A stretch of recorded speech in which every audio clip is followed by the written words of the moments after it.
விஜய்க்கு வந்து அரசியல் அப்டேட் இல்லை, பழைய அரசியல் தெரியாத இருக்கிறாங்க. இதுதான் ரொம்ப நுணுக்கமாக புரிஞ்சிடும். இப்போ ஆதவர்ஜுனா எடுத்துங்க, ஒரு 30 ஆண்டு காலத்துக்கு பின்னாடி உள்ள அரசியல் தெரியுமான்னு கேட்டால் வெறும் படிப்பறிவு மட்டும்தான். ஏன்னா வயசு வெறும் படிப்பறிவு, நீ புத்தகத்தை படிச்சுட்டு பேசுகிற, ஆனால் கடந்து வந்து எங்களுக்கு தானே தெரியும். இங்கே நல்லா புரிஞ்சிக்கணும், ஒரு வார்டு கவுன்சிலருக்கு என்ன அரசியல் தெரியும், அதுவும் தமிழ்நாடு அரசியல் என்ன தெரியும். நீங்கள் ஒரு வகையான ஒரு சேடிஸ்ட், தற்கொலையை வந்து ஒருத்தன் வந்து பண்ணிட்டான். அந்த இடத்துல போய் நீ உட்காந்து பாண்டிச்சேரி மாநிலத்துக்கு நீ தலைவராகி, அதுக்கப்புறம் தமிழ்நாடு முழுவதுக்கும் என்ன சொல்ல, அகில இந்திய விஜய் ரசிகர் மன்றத்துக்கு தலைவராகி, விஜய் மக்களியத்துக்கு நீ பொறுப்பாளராக உள்ள வந்து இன்னைக்கு ஒரு அரசியல் கட்சி தொடங்கின உடனே நீ கேட்டால் கட்சியோட பொதுச்செயலாளர் ஆகிட்டல. இது வந்து ஒரு அமாவாசை, முழுக்க ஒரு அக்மார்க்கு அமாவாசையால் மட்டும்தான் முடியும். மாமா வேலை உட்பட அத்தனை வேலையும் செஞ்சிடலாம். அப்போ உனக்கு துணை மாமாக்கள் எவ்வளோ பேர், ஜெகதீஷ் மாதிரி எத்தனை மாமாக்கள் நீ வச்சிருக்கணும். மாமானா கெட்ட வார்த்தை கிடையாது, அன்பான வார்த்தை. சொன்னது யார்? விஜய். அதை அப்பப்போ நம்ம ஞாபகப்படுத்தணும். இங்கே வந்து பார்த்தீங்கன்னா அடுத்த கட்டம் ஆதவர்ஜுனா உள்ளே நுழைஞ்சிட்டாரு. இப்போ ஆதவர்ஜுனாவுக்கும் புஷ்யவந்தத்துக்குமே இப்போ அடுத்த கட்டம் யார், ரெண்டாவது நபர் யார்? இந்த காணொலி முடிக்கும் போது ஒன்று மட்டும் நான் சொல்கிறேன் சார். தாவேக்கால வந்து பார்த்தீங்கன்னா இன்னும் பல அமாவாசைகள் உருவாகிறதுக்கு வாய்ப்பு இருக்குது. என்னதான் நீங்கள் வந்து வியூக அமைப்பாளர் வச்சுங்க, தேர்தல் பணியாளர் வச்சுங்க, புஷியானந்த் வச்சுங்க, இன்னும் பத்தல்னா இன்னொரு 10 மாமா கூட சேர்த்துங்க, எத்தனை பேர் இருந்தாலும் ஒரே ஒரு எஸ்எஸ்சிக்கு இணையாகாது. அழுத்தமாக பதிவு பண்ணுறேன், தாவேக்கான்ற கட்சி முழுக்க விஜய் என்ற ஒரு நபரை மட்டுமே நம்பி இருக்குமானால் நிச்சயமாக அந்த இடத்துல வந்து எஸ்ஏசி உயிரோடு இருக்கிற பட்சத்தில் அவருடைய அனுபவங்கள் கண்டிப்பாக தேவை. யார் தான் சார் இந்த புஷியானந்த்? எல்லாரும் நமக்கு தெரிஞ்சது 2 பேர் தான் சார் இணையத்தில். ஒன்று ஆதவர்ஜுனா, அதுதான் புஷியானந்த். ஆனால் முதல்ல புஷியானந்த் தான் இருந்தார். இப்போ ஆதவர்ஜுனா வந்து கொஞ்சம் அப்படி வந்துட்டார். புஷியானந்த் கீழே தள்ளிட்டாரா இல்லை வந்து பார்த்தீங்கன்னா இருக்கிறாரா, அப்படி தான் இருக்குது. இங்கே 2 முகங்கள் வந்து பரவலாக பேசப்படக்கூடிய முகங்களாக இருக்குது. அதுவும் குறிப்பாக ட்ரோல் செய்யப்பட்டது இந்த கரூர் சம்பவத்துக்கு பிறகு ட்ரோல் செய்யப்பட்டது வந்து புஷியானந்த் தான். இந்த இடத்துல வாஜ்பாய் சொன்ன ஒரு விஷயத்த சொன்னான், 2 அறிவாளிகள் இருக்கிற இடத்துல கருத்து வேற்றுமை சகஜம்னு சொல்லி சொன்னார். வாஜ்பாய் சொன்னார், அது அருமையான ஒரு வார்த்தை. அது இங்கே எல்லாருமே அறிவாளிகள் தானே சார். எப்படி பார்த்தாலும் விஜய் வந்து பார்த்தீங்கன்னா ஒன்றுமே இல்லாத வந்து பார்த்தீங்கன்னா வந்து முழுசாகவே வந்து அரசியல் ஞானம் இல்லை முழுசாகவே வந்து சினிமா ஞானம் இல்லைன்னா நம்ம சொல்ல முடியாது தான். அதில் ஏற்படுற சில சர்க்கிள்கள் தான். அரசியலில் வந்து பார்த்தீங்கன்னா எல்லாமே தெரிஞ்சிருக்கணும்னு சொல்ல முடியாது. ஏதோ நான் வந்து கடந்த காலத்தை பேசுறது அப்படியே மாறி பேசணும்னு நினச்சிடக்கூடாது. நான் இப்போ கூட சொல்கிறேன், ஒரு சராசரியாக ஒரு 4 இதழ்களை படிக்கக்கூடிய அரசியல் அறிவு இருந்தால் கூட போதுமானது. ஆனால் அதுக்கும் குறைவாக இருக்குதுன்றது தான் நம்ம பார்வை. அதை வச்சு தான் இங்கே பல பேர் ஏமாத்துறாங்கன்றதும் உண்மை. சினிமா குறித்து வந்து விஜய்க்கு வந்து அவருக்குன்னு ஒரு அரசியல் ஞானம் இருக்கலாம். ஆனால் இந்த அரசியல் ஞானம் எங்கேருந்து தொடங்குச்சுன்னு கேட்டால் அது எஸ்எஸ்சிக்கிட்டேருந்து வந்து அது யாருமே மறுக்க முடியாது. இன்றைக்கி இருக்கிற சூழ்நிலையில் வந்து எஸ்எஸ்சி அப்டேட் ஆகாமல் இருக்கலாம், விஜய் அப்டேட் ஆகலாம். இன்றைக்கி இருக்கிற வந்து எஸ்எஸ்சி வந்து அன்றைக்கி எடுத்த படங்கள் வந்து வெற்றிகரமாக ஓடிச்சு. இதே எஸ்எஸ்சி இன்றைக்கி விஜய் வச்சு எடுத்தாலும் படம் ஓடாது, இருக்கிற உண்மை இது. ஆனால் இன்றைக்கி வந்து அட்லி கூட வந்து சேர்ந்து ஒரு படம் பண்ணுறாரு லோகேஷ், அது அவங்களுடைய அப்டேட். அதாவது விஜய்க்கு வந்து சினிமாவில் அப்டேட் இருக்கலாம், ஆனால் அரசியலுக்கு அப்டேட்டான்னு பார்த்தீங்கன்னா நிச்சயமாக என்னால் சொல்ல முடியும், விஜய்க்கு வந்து அரசியல் அப்டேட் இல்லை. அதுக்கு ஒரே ப்ரூஃப் என்னன்னு கேட்டால் அவர் பேசக்கூடிய அரசியல் தான். இங்கே ஒரு கட்டத்துக்கு மேலே இப்போ இந்த இடத்துல வந்து கேட்டிங்கன்னா வந்து எஸ்எஸ்சிக்கு வந்து அரசியல் அப்டேட் இருக்கும் அவருக்கு. காரணம் கேட்டால் கடந்த கால அரசியல் தெரியும், நிகழ்கால அரசியலும் வந்து எஸ்எஸ்சிக்கு தெரியும். அப்போ இங்கே வந்து நிகழ்கால அரசியல் குறித்து வந்து விஜய்க்கு கற்பிக்கக்கூடியவங்க எல்லாரும் எப்படி இருக்கான்னு கேட்டிங்கன்னா பழைய அரசியல் தெரியாத இருக்கிறாங்க. இதுதான் ரொம்ப நுணுக்கமாக புரிஞ்சிடும். இப்போ ஆதவர்ஜுனா எடுத்துங்க, ஒரு 30 ஆண்டு காலத்துக்கு பின்னாடி உள்ள அரசியல் தெரியுமான்னு கேட்டால் வெறும் படிப்பறிவு மட்டும்தான். ஏன்னா வயசு வெறும் படிப்பறிவு, நீ புத்தகத்தை படிச்சுட்டு பேசுகிற, ஆனால் கடந்து வந்து எங்களுக்கு தானே தெரியும்.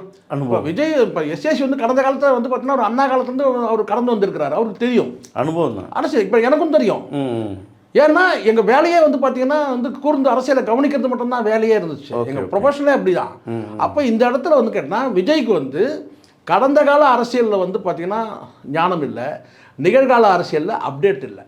இதனுடைய சிக்கல் என்னன்னு கேட்டிங்கன்னா அவர் நினைக்கிறது என்னன்னு கேட்டால் எல்லாமே அண்ணனுக்கு தெரியும். எந்த அண்ணனுக்கு தெரியும்? முனுசாமி அண்ணனுக்கு எல்லாமே தெரியும்னு நினைக்கிறேன். முனுசாமி அண்ணன் வந்து பார்த்தீங்கன்னா களிமண்ன்றது யாருக்கு தெரியும்? உங்களுக்கு தெரியும், இல்லை எனக்கு தெரியும். இல்லை உங்களுக்கு தெரியாமல் இருக்கலாம், இல்லை எனக்கு தெரியும். தமிழ்நாட்டுக்கே தெரிஞ்ச விஷயத்த உங்களுக்கு எனக்கு ஏன் நினைக்கிறாருன்னா அப்பா வந்து அரசியல் தெரியாது, புஷியானந்துக்கு அரசியல். ஏன்னா அவர் எம்எல்ஏவாக இருந்தவர்.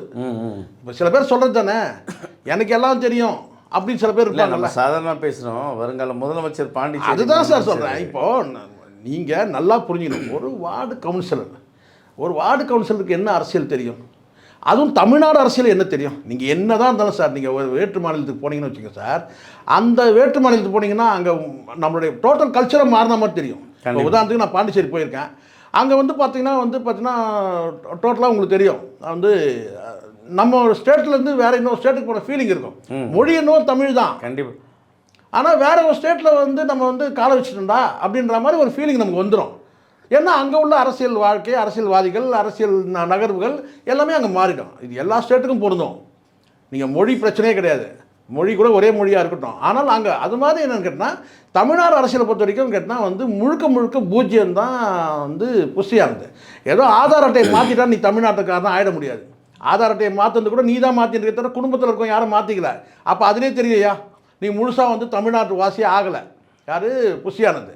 இப்போ இந்த இடத்துல என்னன்னு கேட்டால் புஷியா சார் ஏதோ அவர் இன்னும் பாண்டிச்சேரி இதுவாக. ஆமாம் சார், பாண்டிச்சேரி. ஆனால் வந்து அவருடைய ஆதார் கார்டை வந்து இந்த அட்ரஸை கொடுத்து மாற்றிருக்காங்களா? மாற்றிடும். அப்போ முதலமைச்சர் கனவு காலியா சார்? அதாவது மீண்டும் கூட அவர் மாற்றிக்கலாம். அட்ரஸை மாற்றுறது என்ன பெரிய விஷயம்? ஆதார் அட்டை அட்ரஸை மாற்றுறதுக்கு மறுபடியும் வந்து கேஸ் பில்லு அது இதுன்னு ஏதோ டாக்குமெண்ட் கேட்பாங்கல்ல, அதை கொடுத்து அட்ரஸை மாற்றிக்க போகிறாரு. அது ஒன்றும் பிரச்சனை இல்லை சார். அவனை பொறுத்த வரைக்கும் வந்து இந்த இடத்துல நான் ஒரு விஷயம் சொல்கிறேன் சார். ஒரு வகையான ஒரு சேடிஸ்ட். எப்படி உள்ள நுழைஞ்சி ஒரு தற்கொலையை வந்து ஒருத்தன் வந்து பண்ணிட்டான். அந்த இடத்துல போய் நீ உட்காந்து பாண்டிச்சேரி மாநிலத்துக்கு நீ தலைவராகி, அதுக்கப்புறம் தமிழ்நாடு முழுவதுக்கும் என்ன சொல்ல அகில இந்திய விஜய் ரசிகர் மன்றத்துக்கு தலைவராகி, விஜய் மக்களியத்துக்கு நீ பொறுப்பாளராக உள்ள வந்து இன்றைக்கி ஒரு அரசியல் கட்சி தொடங்கின உடனே நீ என்ன கேட்டால் கட்சியோட பொதுச்செயலாளர் ஆகிட்டல. இது எப்படி நகரும்னு பாருங்கள். இது வந்து ஒரு அமாவாசை, முழுக்க ஒரு அக்மார்க்கு அமாவாசையால் மட்டும்தான் முடியும். எவ்வளோ நீ உள்ளடி வேலை செஞ்சுருப்ப. இன்னைக்கு குடும்பமே வந்து ஒதுங்கி நிற்குது. இந்த சைடில் மனைவி பிள்ளைகள் எல்லாம் ஒதுங்கி நிற்கிறாங்க. இந்த இடத்துல யார் பிரதானமாக இருக்கணும்? அப்போ அந்த இடத்துல என்னென்ன வேலைகள் நீ செஞ்சுருக்கணும்? மாமா வேலை உட்பட அத்தனை வேலையும் செஞ்சுக்கலாம். அப்போ உனக்கு துணை மாமாக்கள் எவ்வளோ பேர்? ஜெகதீஷ் மாதிரி எத்தனை மாமாக்கள் நீ வச்சுருக்கணும்? இதுதான் இங்கே ரொம்ப முக்கியம். மாமானா கெட்ட வார்த்தை கிடையாது, அன்பான வார்த்தை. சொன்னது யார்? விஜய். அதை அப்பப்போ நம்ம ஞாபகப்படுத்தணும். இல்லைன்னா இவங்க நம்ம கேவலப்படுத்தினாரு, மாமான்னு சொல்லிட்டாங்கன்னு சொல்லுவாங்க. நம்ம இவங்களை வந்து புரோக்கர் சொல்ல வந்து வேறு தப்பான வார்த்தை எதுவும் சொல்லவே இல்லை. நம்ம சொல்லக்கூடியதுன்னு கேட்டால் மாமான்றது நான் கேட்டிங்கன்னா அன்பான வார்த்தை. விஜய் சொல்கிறாங்க. அப்போ இந்த இடத்துல வந்து கேட்டிங்கன்னா கிட்டத்தட்ட மாமாவாகிட்டாரு. அப்பாவை கூட விட்டுட்டு கேட்டால் எனக்கு வந்து புஷி வந்து மாமாவாக இருக்கட்டும்ன்ற ஒரு முடிவுக்கு வந்து விஜய் வந்துட்டார். அப்போ இந்த இடத்துல தான் அடுத்த நகர்வுகளில் வந்து இவர் வந்து செய்யக்கூடிய விஷயங்கள் எல்லாத்தையும் நம்ம பார்த்துக்கிட்டே வரோம். விஜய் இந்த இடத்துல என்னவா இருக்கிறாரு? இப்போ இதுக்குள்ளே கேட்டால் இந்த இடத்துல நீங்கள் கவனிக்கணும். குறிப்பாக இங்கே வந்து பார்த்தீங்கன்னா அடுத்த கட்டம் ஆதவ அர்ஜுனா உள்ளே நுழைஞ்சிட்டார். இப்போ ஆதவ அர்ஜுனாவுக்கும் வந்து புஷியானந்துக்குமே இப்போ அடுத்த கட்டம் யார்? ரெண்டாவது நபர் யார்? நம்ம இப்போ பேசுகிறதெல்லாம் மாமா இல்லை, கிட்டத்தட்ட நம்ம அப்படிதான் இருக்கு. ஆமாம், ஏற்கனவே 3 அமாவாசை கதை இப்போ பார்க்குறோம். ஆமாம், இல்லை யாருக்கும் பல அமாவாசைகள் இன்னும் தாவேக்கால வந்து பார்த்தீங்கன்னா இன்னும் பல அமாவாசைகள் உருவாகிறதுக்கு வாய்ப்பு இருக்குது. இந்த காணொலி முடிக்கும் போது ஒன்று மட்டும் நான் சொல்கிறேன் சார். இது வந்து நான் சில பேர் நம்ம பேர் அப்படி ஆயிடுச்சுன்னு வச்சுங்களேன். ஏன் ஆயிடுச்சுன்னு கேட்டிங்கன்னா, அந்த சைடில் பேசினா டிஎம்கே கிட்ட காசு வாங்கி பேசணுவானுங்க. இப்போ நம்ம ஒருத்தரை தூக்கி வச்சு பேசுகிறோம்னு சொன்னால் உடனே கேட்டால் அவர்கிட்ட காசு வாங்கினானுங்க. இந்த இடத்துல வந்து எஸ்ஏசியோட ரோல் வந்து கண்டிப்பாக அவசியமாகும் சார். அது எஸ்ஏசி வந்து அவருடைய பங்களிப்பு எப்படி லிமிட்டடாக கொடுப்பாருன்றதெல்லாம் ஒன்று இருக்குது. அவரும் கொஞ்சம் எக்ஸசிவாக போய் வந்து பிள்ளைக்கு ஒன்றுமே தெரியாது மண், அது எந்த பிள்ளையும் ஏற்றுக்க மாட்டான். அப்பங்காரன் வந்து நம்மளை மண்ணாக நினைக்கிறான், ஒன்றுமே தெரியாதுன்னு நினைக்கிறான்னு சொன்னால் அது ஏற்றுக்க மாட்டாங்க. அப்போ எஸ்ஏசியும் வந்து பார்த்தீங்கன்னா ஒரு லிமிட்டில் இருந்து, இன்னும் சொல்ல போனால் கேட்டால் அந்த ஒரு குறுகிய வட்டத்தில், அதாவது கேட்டால் தாவேக்கன்ற அந்த முதல் வட்டம் இருக்குல்ல, அந்த வட்டத்தில் ஏதாவது ஒரு மூலையில் இருந்தாருன்னா விஜய் காப்பாற்றப்படுவார். ஆனால் இந்த நபர்களை யார் இந்த அமாவாசைகளை நம்பினார்னா, அந்த அமாவாசை 1, 2, 3 நான் சொல்கிறது யார் கேட்டால் புஷியானந்த், ஆதவ அர்ஜுனா, ஜெகதீஷ், இந்த 3 பேரையும் நம்பினாங்கன்னா மற்ற நபர்களை பற்றி நான் பெருசாக சொல்கிறதுக்கு இல்லை சார். காரணம் என்னென்னா, அதில் இந்த வெங்கட்ராமன் ஒரு நபர் இருக்கிறாரு. அவர் வந்து பார்த்திங்கன்னா அவங்க வேலையை அவங்க செய்கிறாங்கன்ற மாதிரி தான் பேசுகிறாங்கன்னு கேட்டல. இதை வந்து ஜான் ஆரோக்கியசாமின்னு கேட்டிங்கன்னா அவன் வியூக அமைப்பாளர்னு சொல்கிறாங்க. அவங்க இல்லை, கார்பரேட் கம்பெனின்றது. அவன் கட்சியில் நான் ஆளே கிடையாது, நான் ஒரு நிறுவனம், அவ்வளோதான், நான் ஒரு கார்பரேட் கம்பெனி, அவ்வளோதான் அப்படின்னு சொல்லும் போது நம்ம அங்கே ரோல் கிடையாது. அவருக்கான இடத்துல தான் இருக்குது. அவர் இடத்துல இருக்க மாதிரி எதுவும் வந்து பார்த்தீங்கன்னா முன்னாடி வந்து தன்னை ஃபோக்கஸ் பண்ணிக்கிற இந்த நிமிடம் வரைக்கும் தன்னை ஃபோக்கஸ் பண்ணிக்கவே இல்லை கட்சியில். அதனால் நம்ம வந்து அவரை கணக்கில் எடுத்துக்க முடியாது. ஒரு வியூக அமைப்பாளராக நம்ம எடுத்துக்கலாம். ஆனால் அதை தாண்டி விஜயோட அனைத்து காரியங்களையும் காரியங்கள்னா அனைத்து விதமான நடவடிக்கைகளையும் முடிவு செய்கிறதுன்றது அதை எக்ஸிக்யூட் பண்ணுற இடத்துல இப்போது வியூக அமைப்பாளரே வந்து பார்த்தீங்கன்னா வியூகத்தை அமைச்சு கொடுத்தால் கூட அதை எக்ஸிக்யூட் பண்ணுற இடத்துல யார் இருக்கிறாங்கன்னா இவங்க தான் இருக்கிறாங்க. இந்த 3 நபர்கள் தான் இருக்கிறாங்க. இவங்க தான் நம்ப தகுந்த நபர்கள்ன்ற மாதிரி விஜய் வச்சுக்கிறாங்க. இந்த 3 நபர்கள் இவங்களோட அறிக்கையை தான் விஜய் சொன்னார், அப்படிதான் இருக்கு சார். ஆம்புலன்ஸ் வரணும்னு சொல்லிட்டு ஜெகதீஷ் எதுக்கு சார் ஆம்புலன்ஸை கூப்பிட்றாரு? ஜெகதீஷ் ஆம்புலன்ஸ் வர சொல்லுங்கள். அந்த இடத்துல நீங்கள் பக்கத்திலே இருக்கிறாருல்ல, பக்கத்திலே இருக்கிற நபர் யார் இருக்கிறாரு? உங்களுக்கு வந்து ஆதவ அர்ஜுனா இருக்கிறார்.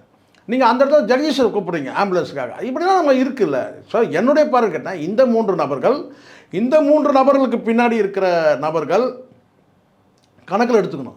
இங்கே வந்து ஜெகதீஷ் வந்து ஒரு பர்சனல் மேனேஜராகவும் இருக்கிறாரு, அதே சமயத்தில் சினிமா சம்மந்தப்பட்ட வந்து பார்த்தீங்கன்னா புரோக்கராகவும் இருக்கிறாரு. சரிங்களா? அப்படி இருக்கும்போது இங்கே ஒவ்வொருத்தரும் ஒரு புரோக்கராக தான் இருக்கிறாங்க. இப்போ ஆதவர்ஜனா இருக்கிறாருன்னா அவரும் புரோக்கர் தான். என்ன புரோக்கர்னு கேட்டிங்கன்னா மற்ற அரசியல் கட்சிகளுக்கும் இவருக்கும் உள்ள ஒரு புரோக்கர். இவர் யார்? ஜெகதீஷ் கேட்டிங்கன்னா சினிமா நடிகர்கள் இவங்களுக்கு இந்த தயாரிப்பாளர்கள் இவங்களுக்கு வந்து புரோக்கர்.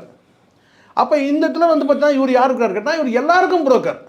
குடும்பத்தில் இருக்கவங்க கூட பார்த்தீங்கன்னா இவரை கேட்டுட்டு தான் விஜய் கிட்ட பேசணும். என்னதான் சார் இப்போ அப்போ அதை மட்டும் கேட்டால் 3 மாமாக்கள். இப்போ மாமா முனுசாமியோட நிலைமை என்ன? ஏன்னா இப்போ வந்து இப்போ நல்ல கேள்வி, அருமையான கேள்வி கேட்டீங்க. இந்த காணொலி முடிக்கும் போது சொல்லி ஆகணும். என்னன்னு கேட்டால் இந்த 3 மாமாக்களுக்குள்ளே வந்து பார்த்தீங்கன்னா இந்த யார் தலைமை மாமான்ற சிக்கல் உருவாகும். சீக்கிரமாக வந்துடும்.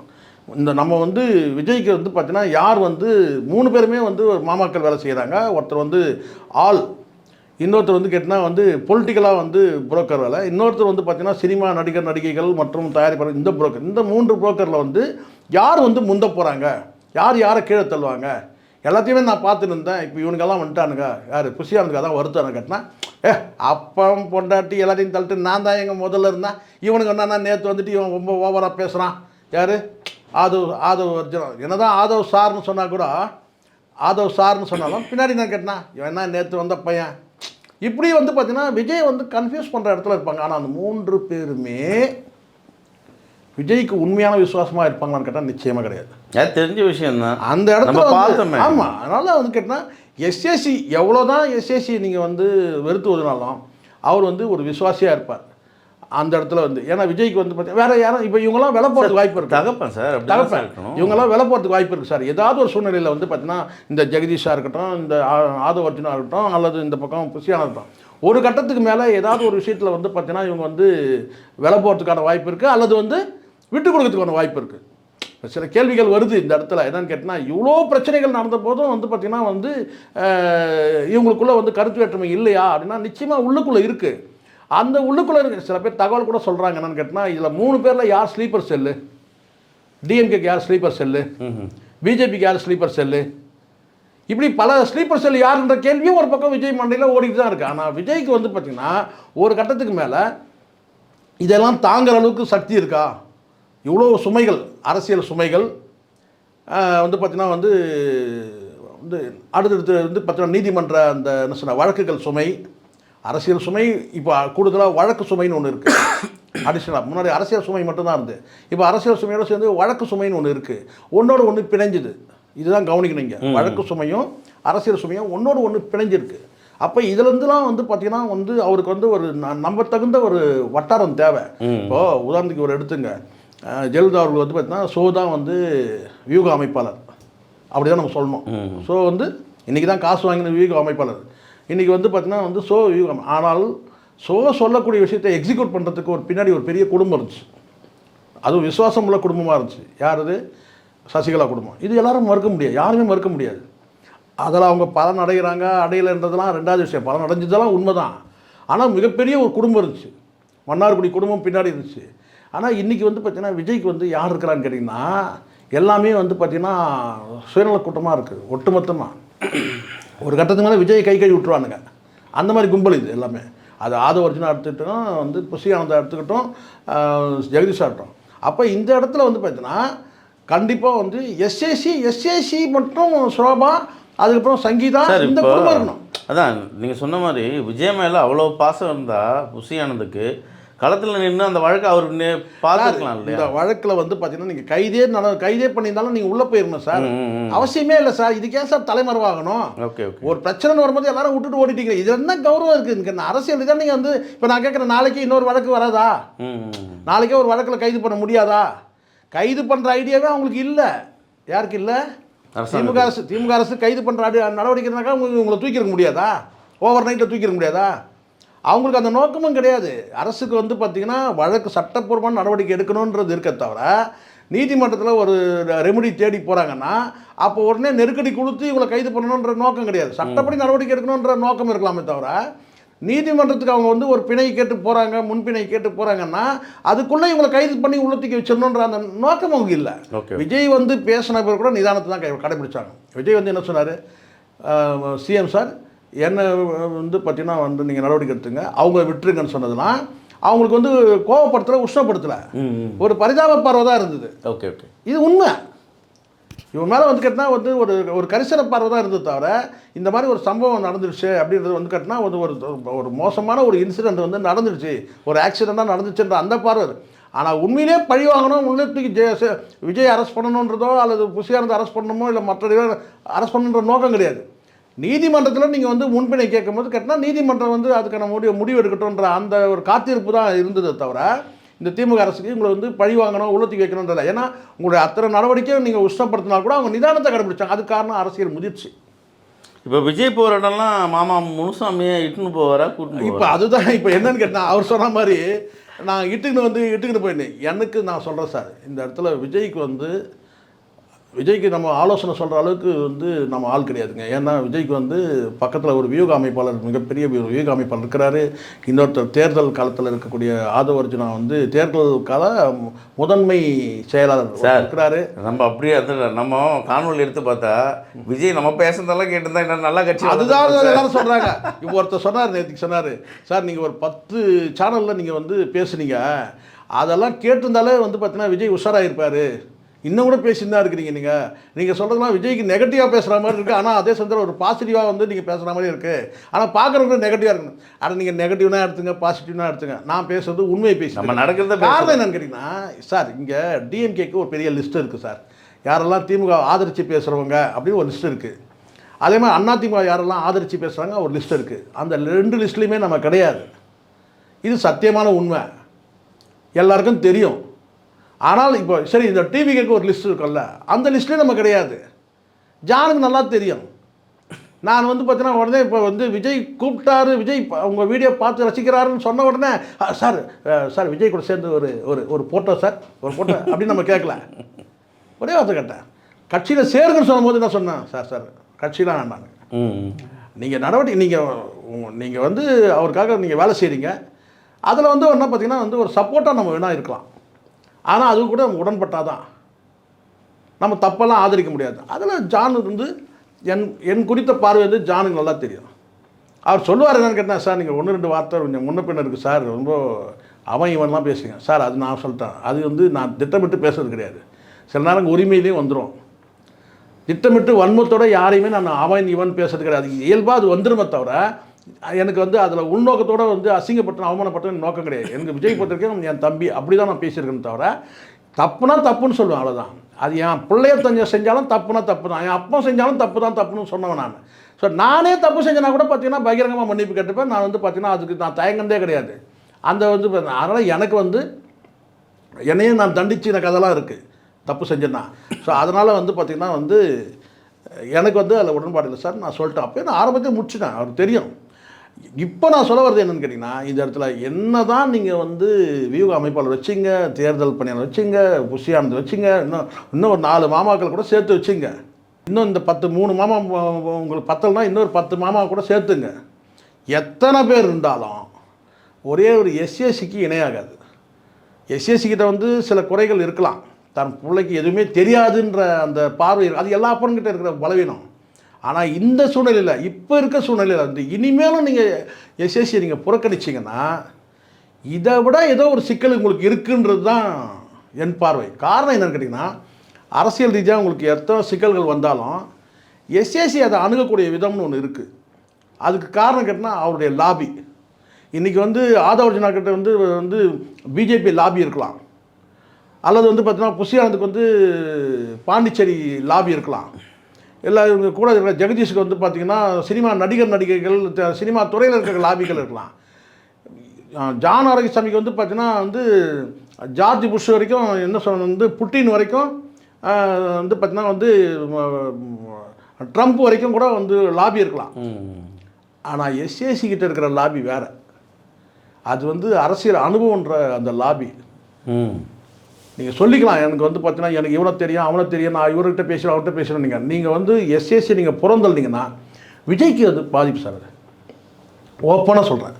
தாவேகான்ற கட்சி வந்து முழுக்க முழுக்க விஜயை மட்டுமே நம்பி இருக்குமானால், அழுத்தமாக பதிவு பண்ணுறேன், தாவேகான்ற கட்சி முழுக்க முழுக்க விஜய் என்ற ஒரு நபரை மட்டுமே நம்பி இருக்குமானால் நிச்சயமாக அந்த இடத்துல வந்து எஸ்ஏசி உயிரோடு இருக்கிற பட்சத்தில் அவருடைய அனுபவங்கள் கண்டிப்பாக தேவை.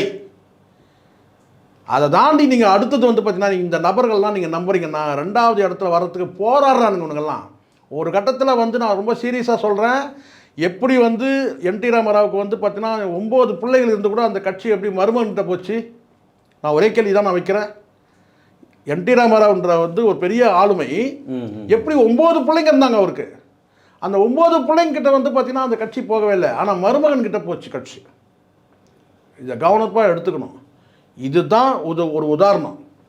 இப்போ 2வது நபர் யார்? நான் உங்களுக்கு இப்போ நீங்கள் சொல்லுங்கள், இப்போ கட்சியில் 2வது நபர் யார்? அடுத்த கவனம் உங்கள் கவனம் எங்கே போயிடும்? ஆதவ அர்ஜுனா கிட்ட போயிடும். இப்போ வந்துடுச்சா? நாளைக்கு என்ன ஒன்று கேட்டிங்கன்னா ஈஸியாக வந்து பார்த்தீங்கன்னா வந்து ஒரு நடிகர்ன்ற முறையில் உங்களை இப்போ எப்படி என்டி ராமராவ் வந்து ஒரு ஆளுமையாக வந்து படத்தை மட்டும் வச்சுக்கிட்டு கட்சி நடத்துகிறாங்க. நான் கேட்குறேன், இன்றைக்கி எவ்வளோதான் இருந்தாலும் இதே வந்து விஜயகாந்த் வந்து நடக்க கூட முடியல, நிற்க கூட முடியல, அவரால் உட்கார கூட முடியல இன்னும் சொல்லப்போனால். ஆனால் அவரை கொண்டு வந்து மேடையில் உட்கார வச்சு தன்னை வந்து ஒரு பொதுக்குழு கூட்டி தன்னை வந்து ஒரு பொதுச்சராக அறிவிக்க வேண்டிய அவசியம் என்ன? அவர் காலமான பிறகு பண்ணிக்கூடாதா? ஏன் பண்ணாங்க? அவர் உயிரோடு இருக்கும்போது பண்ணது எதுக்குன்னு கேட்டால் அப்போ தான், இல்லைனா வந்து இறந்த பிறகு எங்கள் கட்சிக்குள்ளே என்ன நடக்கும்னு சொல்ல முடியாது. அவங்களுக்கே அந்த அறிவு இருந்து பாருங்கள். யார் சொல்லு? பிரேமலதா வந்து கேட்டால் விஜயகாந்த் வந்து நடமாட முடியல, நிற்க முடியல, உட்கார முடியல, அவர் கொண்டு வந்து உட்கார வச்சு என்ன செஞ்சாங்கன்னா வந்து ஒரு கட்சியோட ஒரு பொதுச்செயலராக வந்து தன்னை அறிவிச்சுட்டாங்க.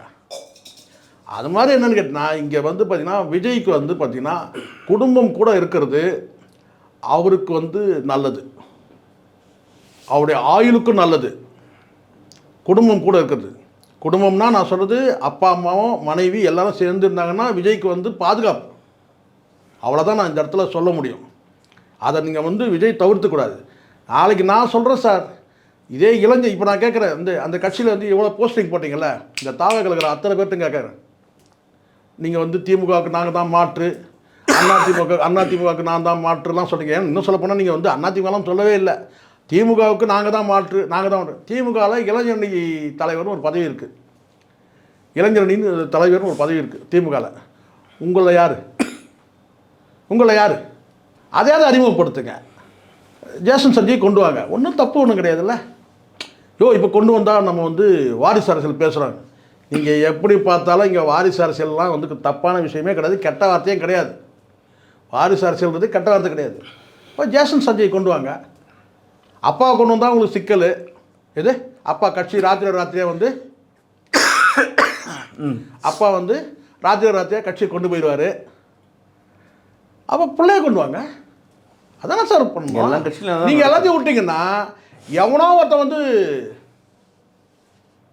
சொல்லுவாங்க தெரியுமா, ரொம்ப கொஞ்சம் மோசமாக தான் இருக்கும், சொல்லிடுறேன். காத்திருந்தோம் பொண்டாட்டியா சொல்லுவாங்க தெரியுங்களா, ஒரு பழமொழி சொல்லுவாங்க பார்த்தீங்களா, சொல்லக்கூடாது, இருந்தாலும் வேறு வழி இல்லாமல் சொல்கிறேன் நான்.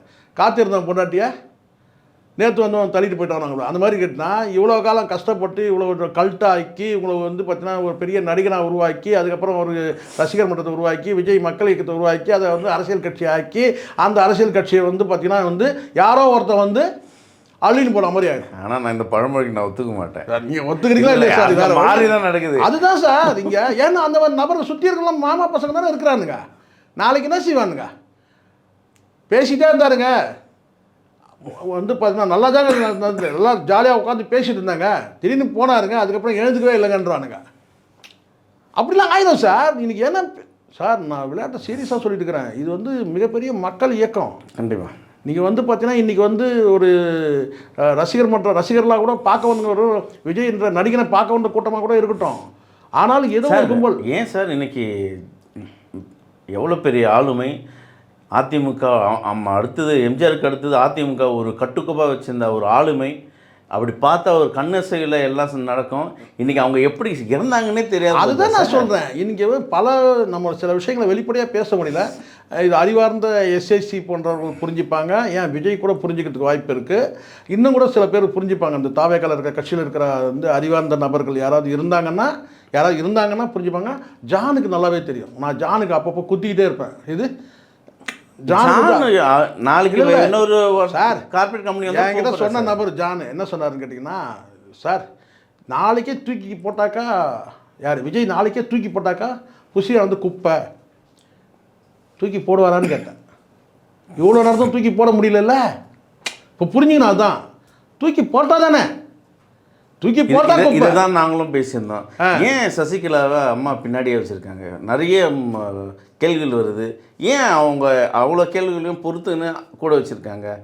அங்கே ஒரு கேள்விக்குறி இருக்குது, அங்கே ஒரு சிடி இருக்குது, அங்கே ஒரு விசி இருக்குது. ஆமாம், இதெல்லாம் எத்தனை நான் கதையை பார்த்துருக்கேன். அதுதான் கரெக்டு. அதாவது என்னென்னா இந்த இடத்துல இங்கே ஒரு பொறுப்பில் இல்லைன்னா பிரச்சனை கிடையாது. இப்போது இந்த இடத்துல நீங்கள் வந்து நாளைக்கே வந்து ஜான் வந்து நான் தான் வந்து விஜயோட அரசியல் வாரிசு சொன்னால் மக்கள் யாரும் நம்ப மாட்டாங்க. நீங்கள் வியூக அமைப்பாளர் இருக்கலாயா?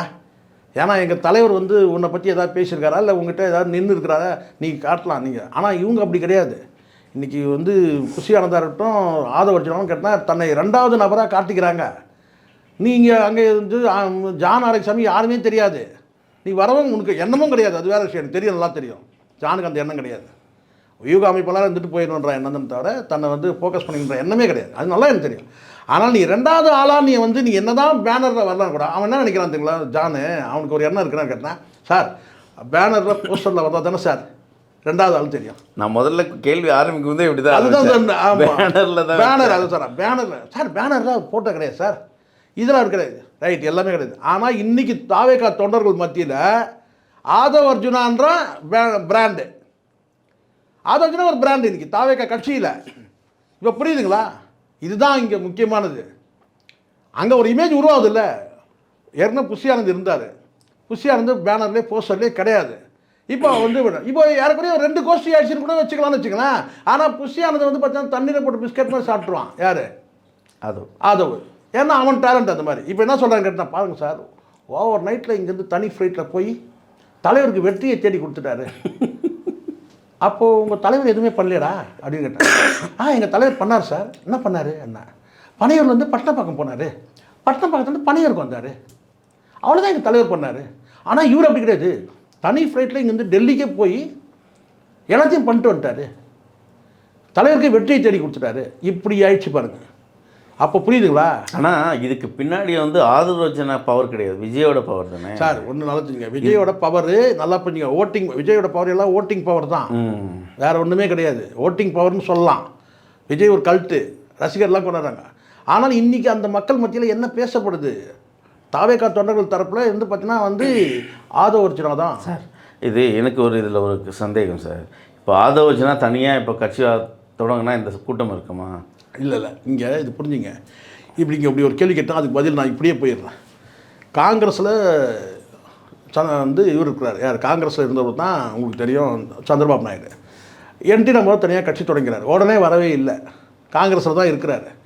என்டி ராமராவுக்கு வந்து நம்பிக்கையில்லா தீர்மானம் கொண்டு வராங்க. பாஸ்கர் ராவ்ன்றதை வச்சு ஆட்சியை கவுக்குறாங்க. அதுக்கப்புறம் நம்பிக்கையில்லா தீர்மானம் கொண்டு போய் கேட்டால் நான் எதுக்கு நம்பிக்கையில்லா தீர்மானம் அட்டன் பண்ணோம், கட்சி நான் வந்து கேட்டேன் ஒட்டுமொத்தமாக வந்து ராஜினாமா பண்ணிடுறேன், மறுபடியும் நான் தேர்தலை சந்திக்கிறேன். அந்த தேர்தலை சந்திக்கும் போது என்ன செய்கிறாரு? சந்திரபாபு நாயுடு உள்ளே வந்துடுறாரு, அந்த பொதுச்செயலாளர் பதவிக்கு வந்துடுறாரு. ஏன்னா பாஸ்கர் ராவ் வந்து கவிழ்த்ததுனால அந்த பாஸ்கர் ராவ் பதவி இடத்துல வந்து இவர் வந்துடுறாரு. யார்? சந்திரபாபு நாயுடு வந்துடுறாரு. இப்போது சந்திரபாபு நாயுடு வந்து கல்ட்டா, வந்து என்டி ராமராவ் கல்ட்டா? என்டி ராமராவ் தான் கல்ட்டு, சந்திரபாபு யாருன்னு தெரியாது. ஆனால் என்டி ராமராவ் வந்து கேட்டால் ஒரு பெண்கள் விஷயத்தில் வந்து பார்த்தீங்கன்னா ஒரு பெண்கள் விஷயம் என்ன, ஒரு லட்சுமி சிவபார்வதி கதை எழுத வந்தாங்க. அவங்க எழுத, இவர் வந்து அவங்கள எழுத, 2 பேரும் மாறி மாறி எழுதுனாங்க. இவர் கட்சியை இவர் பேர் எழுதிக்கினார். இதுதான் உண்மை. யார்? அப்பவும் கல்ட்டு யார்? அப்போ கழட்டு யாருன்னு கேட்டால் என்டி ராமராவ் தான். நாளைக்கு என்ன ஆகும்னு கேட்டிங்கன்னா, இதே வந்து விஜய்க்கு அப்படி ஒரு சூழல் உருவாக்க முடியாதுன்றது என்ன நிச்சயம்? நாளைக்கு இந்த மக்கள்கிட்ட வந்து பார்த்திங்கன்னா வந்து தலைவர் வந்து பார்த்திங்கன்னா வந்து இங்கே பல தலைவர்கள் வந்து பிரச்சனை இருக்குது சார், வெளிப்படையாக பேசுகிறேன். என்டி ராமராவ் இவர் எம்ஜிஆர் இறந்தார், ஜானகி விஷம் வச்சு கொண்டாங்க, சொன்னது யார்? ஜெயலலிதா. இது ஜானகி மோரில் விஷம், அது கூட சும்மாலாம் கிடையாது. இது ஜானகி மோரில் விஷம் வச்சு கூட வந்து ஒரு எம்ஜிஆருக்கு மோர் பிடிக்குமான்னு தெரில, ஆனால் மோர்னு குடிச்சிருப்பார் போல. மீன் குழம்பு தான் பிடிக்கும். ஒன்ஸ் மோர் சொல்கிறாங்க, ஆனால் ஒன்ஸ் மோர் கேட்டிருப்பார் போல இருக்கு. அதனால் மோர் கொடுத்து சொன்னது யார்? ஜெயலலிதா. அதே இப்போ வந்து பார்த்தீங்கன்னா ஜெயலலிதாவும் இறந்துட்டாங்க. ஒரு ரூமர் இருக்கா இல்லையா? ஆமாம், ஏதோ ஒரு ரூமர் இருந்துக்கிட்டே தானே இருக்குது, எப்பவுமே இருக்குண்ணா. அந்த மாதிரி கேட்டால் இயற்கையான மரணங்கள் நடந்தால் கூட அப்படி ஒரு ரூமராக பேசப்படும். இப்போ நாளைக்கு வந்து பார்த்தீங்கன்னா வந்து விஜய் விஷயத்தில் அப்படி நடக்காதுன்றது என்ன நிச்சயம்னு கேட்குறேன் நான். அப்போ இந்த இடத்துல பாதுகாப்பு யார்? இப்போ சார் நீங்கள் ஒரு விஷயம் நல்லா எடுத்துங்க சார், நீங்கள் 1000 சொல்லுங்கள் சார். நீங்கள் சார் அதுதான் சார், இப்போ ஜெயலலிதாவுக்கு பிளட் ரிலேட்டிவ் இல்லாதனால தானே அதுதான் சார் சொல்கிறேன். சார் நீங்கள் சொல்லுங்கள் சார், ஒரு விஷயத்தில் நீங்கள் எவ்வளோனா சொல்லுங்கள். கலைஞர் வந்து பார்த்தீங்கன்னா கடைசி நிமிடம் வரைக்கும் அந்த குடும்பம் போராடுது சார் கலைஞரை காப்பாற்றுறதுக்கு. வயது மூப்பு தெரியும், அவருக்கு உடலில் என்ன பிரச்சனை எல்லாம் தெரிஞ்சால் கூட பார்த்தீங்கன்னா மருத்துவ உலகமே அவங்க கையில் இருக்குது. தமிழ்நாட்டில் இருந்து இல்லாத ஹாஸ்பிட்டல் கிடையாது, உங்களுக்கு தெரியும் ஒட்டுமொத்தம். ஆனால் எவ்வளோ இருந்தாலும் கடைசி நிமிடம் வரைக்கும் போராடுறாங்க காப்பாற்றுறதுக்கு. லாஸ்ட் ஒரு செகண்டும் போராடுறாங்க. ஓகே சார், தாவேக்கால பல அமாவாசைகளை பற்றி பேசிட்டு இருக்கோம். விஜய்க்கு என்னென்ன பாதிப்புகளும் சாதகங்களும் நீங்கள் அவங்கள தாவேக்கா தொண்டர்களுக்கே முன் வச்சிங்க. பார்ப்போம் வருங்காலம் விஜய் எப்படி பயணிக்க போகிறாருன்னு. உங்கள் நேரத்தும் கருத்துக்கு மிக்க நன்றி. நன்றி சார்.